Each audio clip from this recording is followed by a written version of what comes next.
My social distancing and naked spa in Japan. Fear, relationship, and a breakthrough. Written by Hidemi Woods. Narrated by Hidemi Woods.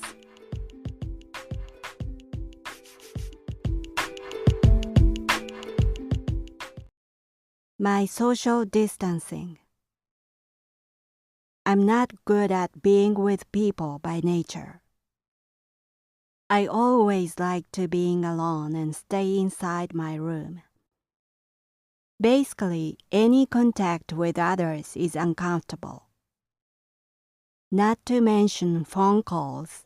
Public places are dreadful for me unless they're near empty with few people. I hate to have a person standing right behind me at the checkout counter in a supermarket.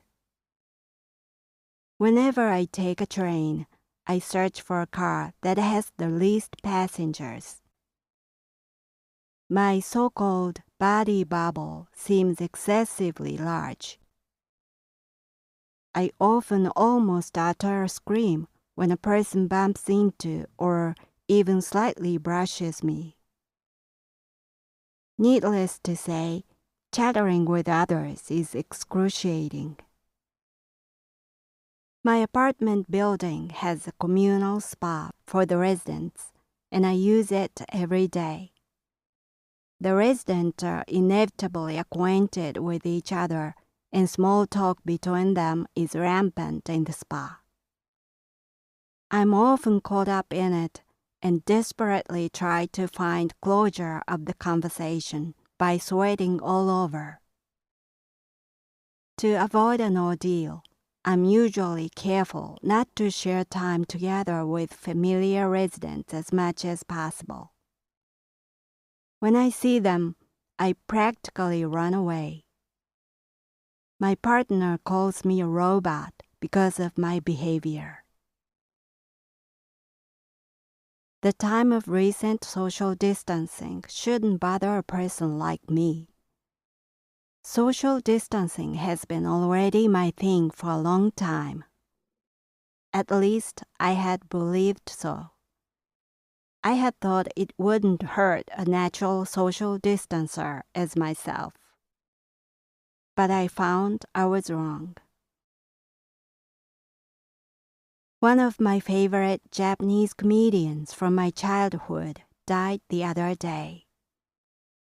Until just recently, he had appeared on various TV shows, and his funny face had been the norm for TV. The daily TV time in a Japanese living room has changed suddenly, completely. He was a nationally popular comedian who earned the monstrous TV rating.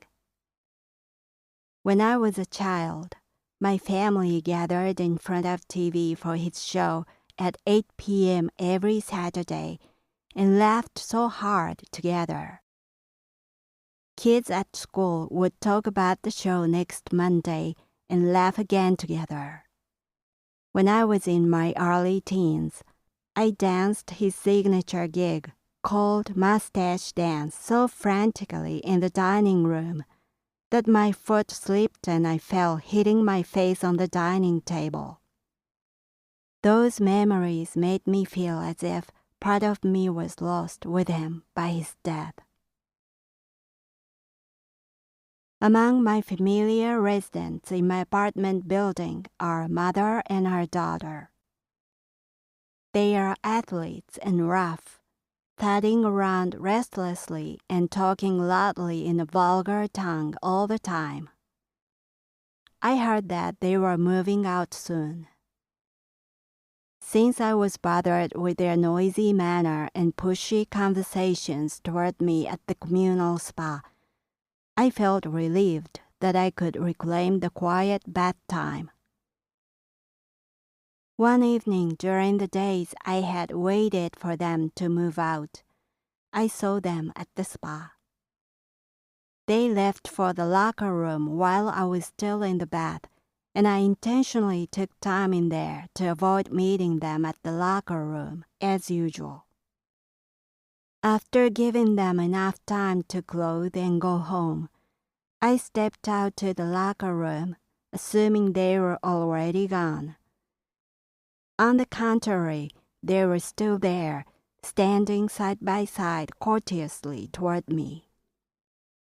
They had been waiting for me. The mother told me that they were moving out tomorrow and this would be the last time to see each other. She said politely, "Thank you so much for all these years. You helped us in various ways." I had known them since I moved in 9 years ago. The daughter was still a small child back then, who was running and shrieking around the locker room.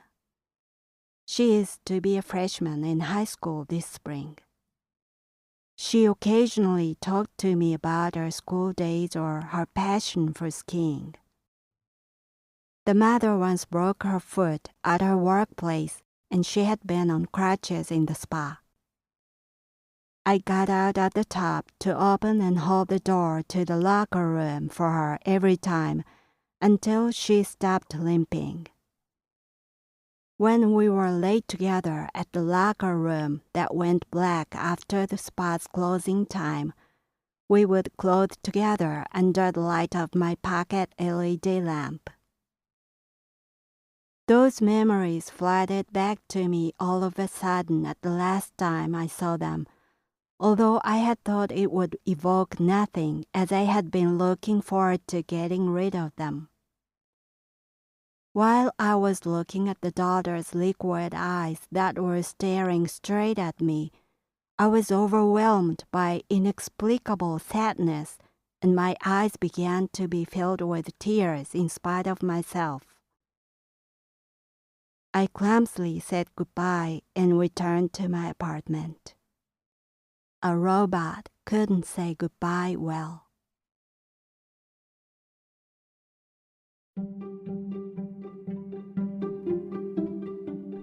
Audiobook, Japanese Dream by Hidemi Woods on sale at online stores or apps. Apple, Audible, Google Play, Nook Audiobooks, 43 available distributors in total.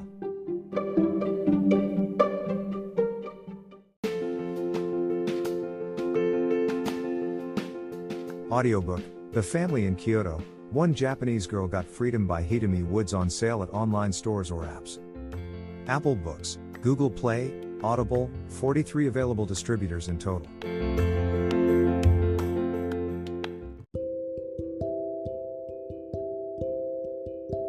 Audiobook, Living in Kyoto by Hidemi Woods. Now on sale in online stores. 44 available distributors.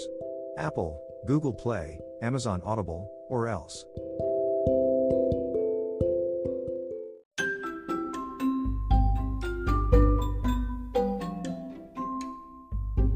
大好評！ヒデミウッズがデザインしたとってもかわいいオリジナルグッズが手に入る。トートバッグ、缶バッジ、ステッカー、T シャツ、トレーナー、パーカー、文具、その他いろいろエリゼン .com で見てみてね。erizen.com erizen.com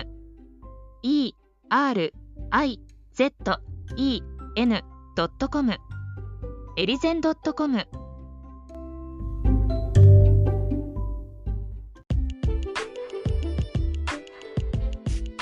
英語聞き流しリスニング、英語テキストと MP3 ダウンロード、その他の物語はホームページからお聞きいただけます。88thpp.com 88thpp.com